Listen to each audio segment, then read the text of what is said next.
കുറച്ചു നാളുകളായി ഒന്നും തന്നെ കഴിക്കാൻ കിട്ടാതെ വിശന്ന് വലങ്ങി നടക്കുകയായിരുന്നു ഒരു കുറുക്കച്ചൻ. കുറുക്കച്ചൻ അങ്ങനെ കാട്ടിലൂടെ നടന്നുകൊണ്ടിരിക്കവേ അവിടെ കുറച്ച് തൊട്ടടുത്തായി ഒരു ഗുഹ കണ്ടു. ഗുഹയിലാവട്ടെ കുറുക്കച്ചൻ കുറച്ച് എലികളെയും കണ്ടു. കുറുക്കൻ വിചാരിച്ചു, എലിയെങ്കിൽ എലി, എങ്ങനെയെങ്കിലും തന്റെ ഈ വിശപ്പൊന്നു മാറ്റണം. എന്തായാലും കുറുക്കച്ചൻ നേരിട്ട് അവയെ ഓടിച്ചെന്ന് പിടിക്കാനൊന്നും ശ്രമിച്ചില്ല.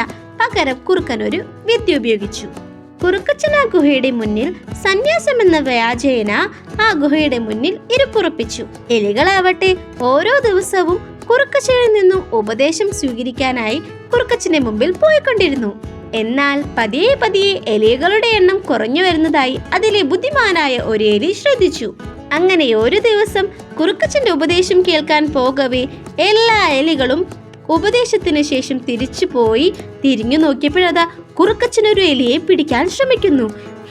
ആരോ ഓളിയിട്ട് കൊണ്ട് പറഞ്ഞു, ദാ ഈ കുറുക്കച്ചൻ നമ്മുടെ കൂട്ടത്തിലെ ഒരാളെ പിടിച്ചു തിന്നാൻ ശ്രമിക്കുന്നു. എല്ലാ എലികളും വളഞ്ഞിട്ടിരുന്ന് കുറുക്കച്ചനെ ആക്രമിച്ചു. കുറുക്കച്ചന്റെ മേത്ത് നിറയെ മുറിവുകളും വേദനയുമായി. പാവം കുറുക്കച്ചൻ അതിബുദ്ധി ആപത്തായിപ്പോയി.